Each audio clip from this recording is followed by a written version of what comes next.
नमस्कार दोस्तों। आज अपन हिंदी साहित्य का एक बहुत ही महत्वपूर्ण टॉपिक है प्रगतिवाद। प्रगतिवाद के बारे में चर्चा करेंगे। चाहे आप कैसी भी एग्जाम उठा करके देख लीजिए दोस्तों, प्रगतिवाद से संबंधित 2 या 3 प्रश्न 100% पूछे जाते हैं। इसलिए प्रगतिवाद हो या प्रयोगवाद हो, कोई सा भी टॉपिक हो, अपने लिए सभी टॉपिक महत्वपूर्ण है। आज अपन प्रगतिवाद के बारे में चर्चा करेंगे। काफ़ी विद्यार्थी कह रहे थे कि सर प्रगतिवाद पे कोई वीडियोज़ नहीं है। तो अब देखिए, प्रगतिवाद समय सीमा पूछी जा सकती है। 1936 से 1943 है। कब तक है? 1936 से 1943। 1936 में देखिए छायावाद है वो समाप्त हो गया था। उसके बाद में प्रगतिवाद है उसका उदय होता है। बीच में 33 से 36 तक एक हालावाद हो रहा है। हालावाद पे बहुत शानदार वीडियोज़ और प्रश्न आपको उपलब्ध करवाए जा चुके हैं। आप प्लेलिस्ट में से पढ़ सकते हो। तो देखिए, राजनीति के क्षेत्र में जो विचारधारा साम्यवाद या मार्क्सवाद के नाम से जानी जाती थी, साहित्य के क्षेत्र में वही विचारधारा प्रगतिवाद के नाम से जानी जाती है। राजनीति के क्षेत्र में जो विचारधारा साम्यवाद या मार्क्सवाद कहलाती थी ना, साम्यवाद या मार्क्सवाद का मतलब क्या होता है, थोड़ा सा मैं बता दूं। साम्यवाद या मार्क्सवाद का मतलब दोस्तों ये होता है कि समाज में समानता स्थापित करना, यानी जो दलित वर्ग है, कृषक वर्ग है, शोषित वर्ग है, उसके प्रति सहानुभूति की भावना रखना, यही मार्क्सवाद का मुख्य लक्ष्य था। इसी कारण कार्ल मार्क्स था, यानी मार्क्सवाद का उदय हुआ। कार्ल मार्क्स ने एक मजदूरों की पार्टी बनाई थी कि मजदूरों जाग जाओ। तो यही बात कहना चाहते हैं कि राजनीतिक क्षेत्र में जो विचारधारा साम्यवादी या मार्क्सवादी कहलाती थी ना, वही साहित्य के क्षेत्र में जो वही विचारधारा प्रगतिवाद है। यानी राजनीति में जो मजदूरों के हिमायती थे, उनके प्रति सहानुभूति की भावना रखते थे, उनको समाज में समानता का अधिकार दिलाना चाहते थे, वही साहित्य के क्षेत्र में इसी प्रकार के कवि पैदा हुए जिन्होंने कृषकों को, दलितों को, समाज के निम्न वर्ग के व्यक्तियों को ध्यान में रखते हुए जो काव्य लेखन किया, उसे ही प्रगतिवाद कहा जाता है। बस इतना ध्यान रखना है, ठीक है। अर्थात देखिए, साम्यवादी विचारधारा के अनुरूप लिखा गया, यानी साम्यवादी वही मार्क्सवादी साम्यवादी के अनुरूप लिखा गया काव्य ही प्रगतिवादी काव्य कहलाता है। यानी उसी के अनुसार जो काव्य लिखा गया था, मजदूरों को, दलितों को, कृषकों को ध्यान में रखते हुए, शोषितों को ध्यान में रखते हुए जो काव्य लिखा था, वही प्रगतिवादी काव्य कहलाया था।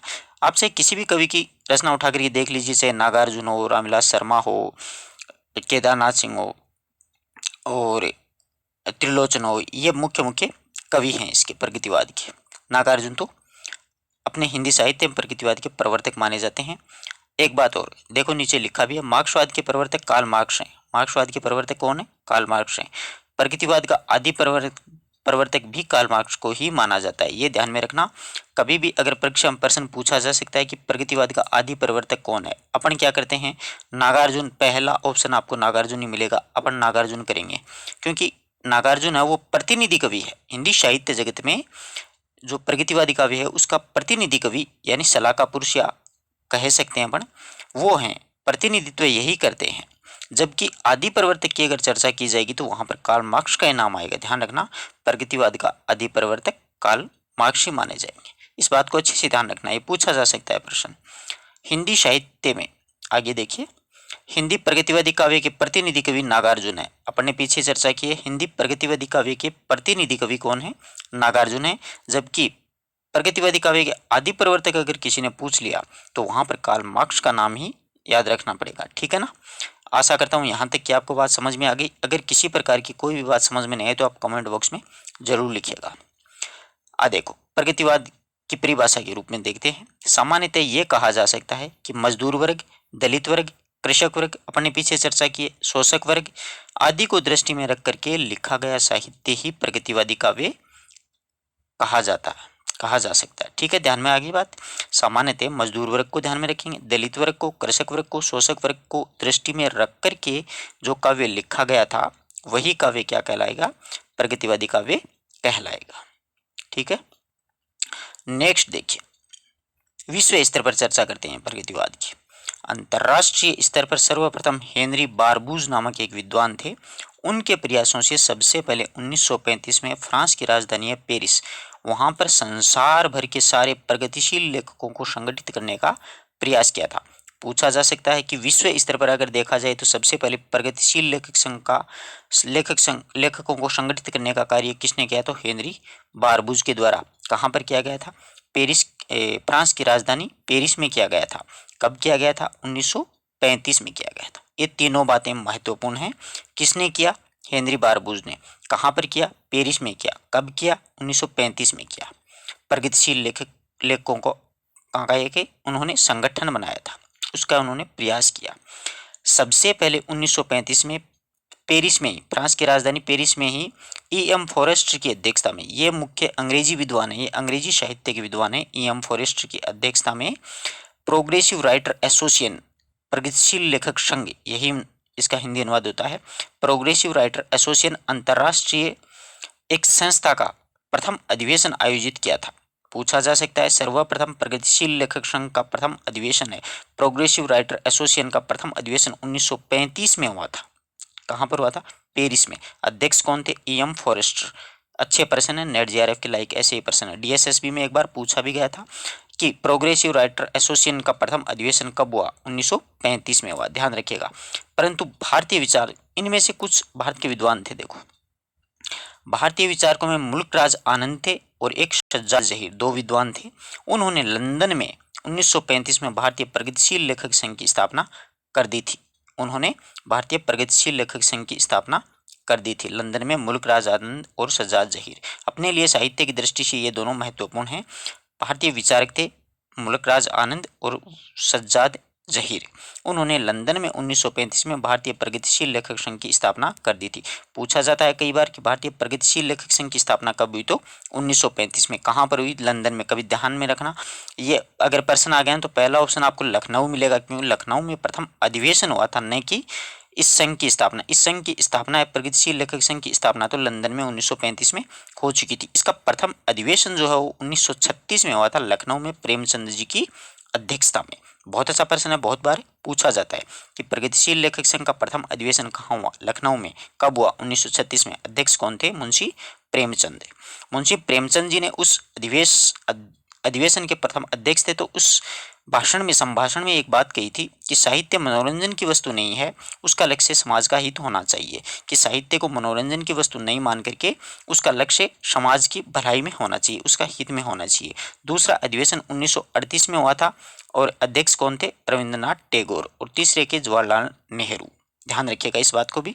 दूसरा 1938 में हुआ था। ठीक है, यहाँ तक की बात पूरी क्लियर है? कोई समस्या? भारतीय प्रगतिशील लेखक संघ की स्थापना कब हुई? 1935 में। कहाँ पर हुई? लंदन में। किसने की? मुल्कराज आनंद और सज्जाद जहीर ने। प्रथम अध्यक्ष मुंशी प्रेमचंद। कहाँ पर? लखनऊ में, 1936। इस प्रकार से खटाखट अपने को याद होना चाहिए। ठीक है, यहाँ तक की कोई समस्या हो तो आप कमेंट बॉक्स में लिखिएगा। आगे देखो, भारतीय प्रगतिशील लेखक संघ का प्रथम जो घोषणा पत्र है, मैनिफेस्टो जिसको बोला जाता है ना, वो घोषणा पत्र ही होता है, अंग्रेजी में इसको मैनिफेस्टो बोल देते हैं अपन। उसका घोषणा पत्र लंदन में तैयार हो चुका था। मुल्कराज आनंद और सज्जाद जहीर ने जहाँ पर प्रगतिशील लेखक संघ की स्थापना की थी लंदन में, वहीं पर इसका घोषणा पत्र भी तैयार हो चुका था। परंतु उस घोषणा पत्र का जो सारांश है वो प्रेमचंद जी के संपादकत्व में एक हंस नामक पत्रिका निकलती थी। हंस का संपादन प्रेमचंद जी करते थे, उसमें वो छपा था। प्रगतिशील लेखक संघ का प्रथम घोषणा पत्र है, उसका संभाषण जो है वो लंदन में तैयार हो चुका था। इसका सारांश प्रेमचंद जी की संपादकत्व में एक पत्र था हंस, उसमें छपा था। पूछा जा सकता है कि प्रगतिशील लेखक संघ के प्रथम घोषणा पत्र का तैयार हुआ किस पत्र में प्रकाशित हुआ था? तो हंस पत्रिका में प्रकाशित हुआ था। ध्यान रखिएगा। अब देखिए, प्रगतिवाद की कुछ परिभाषाएं दी हैं विद्वानों ने। ये चारों कथन बहुत महत्वपूर्ण, अच्छे से याद करिएगा। प्रगतिवाद मार्क्सवाद का साहित्यिक रूप है, बाबू गुलाब राय के द्वारा कहा गया। बाबू गुलाब राय हैं, उन्होंने प्रगतिवाद को मार्क्सवाद का साहित्यिक रूप कहा कि मार्क्सवाद जो है उसका साहित्यिक रूप ही प्रगतिवाद है। प्रगतिवाद समाजवाद का साहित्यिक रूप है, यह बात डॉक्टर नगेंद्र के द्वारा कही गई है। प्रगतिवाद समाजवाद का साहित्यिक रूप है, यह बात डॉक्टर नगेंद्र के द्वारा कही गई है। डॉक्टर नगेंद्र के द्वारा एक बहुत महत्वपूर्ण बात यह कही गई है कि प्रगतिवाद छायावाद की भस्म से पैदा नहीं हुआ। यानी प्रगतिवाद है वो छायावाद की भस्म यानी राख से पैदा नहीं हुआ है, बल्कि छायावाद के यौवन का गला घोंट करके पैदा हुआ है। प्रगतिवाद जो है वो छायावाद की भस्म से पैदा नहीं हुआ है, बल्कि छायावाद की यौवन का गला घोंट करके पैदा हुआ है। यह बात भी डॉक्टर नगेंद्र के द्वारा कही गई है। महत्वपूर्ण कथन यही है, परीक्षा की दृष्टि से पूछा जा सकता है। प्रगतिवाद उपयोगितावाद का दूसरा नाम है। ये कथन जो है वो पंत के द्वारा कहा गया है। कई पुस्तकों में आपको ये कथन है वो नंद दुलारी वाजपेयी का लिखा हुआ मिलेगा, जो कि मिस प्रिंट हो सकता है, कोई बड़ी बात नहीं है। पुस्तक भी अपने जैसे ही आदमी छापते हैं।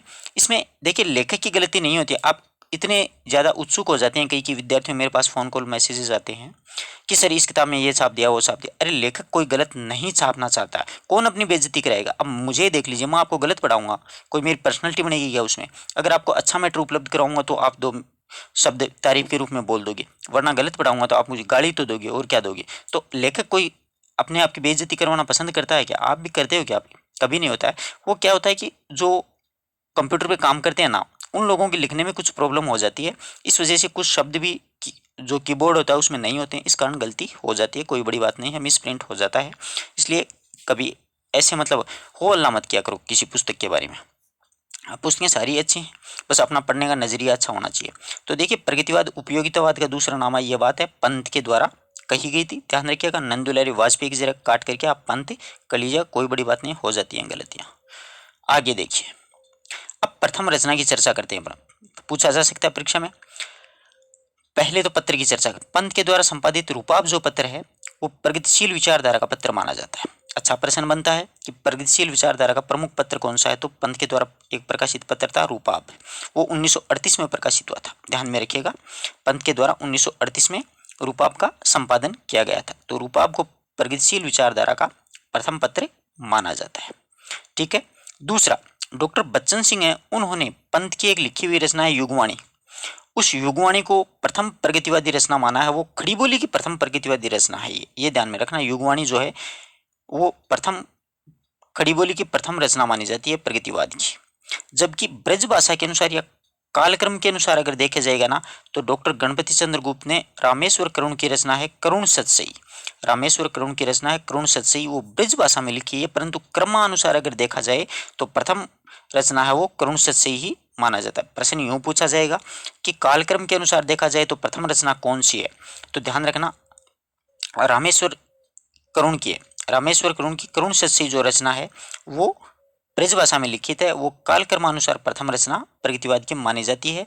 जबकि खड़ी बोली की प्रथम प्रगतिवादी रचना की अगर चर्चा की जाएगी तो बच्चन सिंह के अनुसार पंत की युगवाणी को ही माना जाएगा। ठीक है, खड़ी बोली तब तक बहुत अच्छी तरीके से लिखी जा चुकी थी, व्यवहार में आ चुकी थी, इसलिए युगवाणी उत्तर ज्यादा सही माना जाता है। खड़ी बोली का अगर प्रश्न आएगा तो युगवाणी सही मानी जाएगी। अगर ब्रज भाषा या कालक्रम के अनुसार पूछा जाएगा तो रामेश्वर करुण की करुण सतसई। इन दोनों बातों का बहुत अच्छे से ध्यान रखना, आगामी परीक्षाओं के लिए काफी महत्वपूर्ण कथन है, अच्छे प्रश्न बन सकते हैं यहाँ पर। ठीक है, अब अपन प्रगतिवाद की मुख्य प्रवृत्ति या फिर विशेषताओं की चर्चा करते हैं। ये प्रश्न हर एक एग्जाम आता है, चाहे डीएसएसपी हो, चाहे केवीएस हो, चाहे किसी प्रकार का इंटरव्यू वगैरह हो, चाहे आरपीएससी की फर्स्ट ग्रेड सेकंड ग्रेड हो, यहाँ से प्रश्न अक्सर उठा लिया जाता है। वो कैसे उठता है देखो, विशेषता पूछी जाती है, या तो यूं पूछता है कि निम्न में से कौन सी विशेषता है या नहीं है, इस प्रकार से अपन को पूछेगा। है तो एक सही ऑप्शन होगा, 3 गलत होंगे, नहीं है उनमें 3 सही होंगे, 1 गलत हो जाएगा। तो देखो शोषक जो वर्ग है उसका विरोध किया गया है बाकायदा, सही बात है। प्रगतिवाद में शोषण वर्ग का विरोध किया गया है, शोषितों के प्रति सहानुभूति की भावना दर्शाई गई है। चाहे किसी भी कवि को उठा करके देख लीजिए, किसी भी प्रकार की कविता देख लीजिए, शोषितों के प्रति सहानुभूति की भावना ही अपने को पढ़ने को मिलती है। मार्क्सवाद और साम्यवाद का समर्थन तो किया ही किया गया है। धर्म और ईश्वर का प्रगतिवाद में खुल करके विरोध किया गया है, ये धर्म और ईश्वर को नहीं मानते थे। नारियों के प्रति बिल्कुल सम्मान की भावना दर्शाई गई है। मानव मूल्यों के पक्षधर थे, यानी समाज में समता स्थापित ये करना चाहते थे। सामाजिक अंधविश्वासों और रूढ़ियों का उन्होंने खुलकर के खंडन किया है। सामाजिक अंधविश्वास और रूढ़ियों को इन कवियों के द्वारा नहीं माना गया है, खुलकर के खंडन किया गया है। ठोस यथार्थ का इन्होंने चित्रण किया है कि समाज की वर्तमान स्थिति जो है वो इस प्रकार की, इसलिए ठोस यथार्थ का चित्रण किया गया है। मुक्त छंदों की प्रधानता खूब है, मुक्त छंद और मुक्त जो काव्य हैं वो खूब मिलते हैं इसमें। पूंजीपति वर्ग के प्रति घृणा का प्रचार किया गया। शोषित कहो, शोषक कहो, चाहे पूंजीपति वर्ग कहो, एक ही बात है, दोनों के प्रति ही घृणा का खूब प्रचार किया। विश्व बंधुत्व की भावना की गई कि समाज में समता स्थापित होना चाहिए। समाज का यानी समाज का प्रत्येक व्यक्ति है वो समानता की भावना होनी चाहिए, सबके पास समान अधिकार होने चाहिए। विश्व में बंधुत्व भाईचारे की भावना होनी चाहिए। बोधगम्य भाषा और व्यंग्यात्मक भाषा का प्रयोग किया गया। बोधगम्य भाषा मतलब जनता की बात है वो जनता की भाषा में कही गई है। बोधगम्य भाषा और व्यंग्यात्मक का मतलब है जनता की बातें हैं वो जनता की भाषा में ही कही गई हैं, इसलिए आराम से अगले को बात समझ में आ जाए। इस प्रकार से अपन ने दोस्तों आज प्रगतिवाद के बारे में प्रत्येक पहलू के बारे में अध्ययन किया है। आशा करता हूं कि आपको पूरी बात अच्छी तरीके से समझ में आई होगी। अगर किसी विद्यार्थी को किसी प्रकार का कोई डाउट हो तो आप कमेंट बॉक्स में ज़रूर लिखिएगा। किसी प्रकार की कोई त्रुटि हो तो भी बताएं। ठीक है, मिलते हैं नए वीडियो नए टॉपिक के साथ। तब तक के लिए नमस्कार दोस्तों।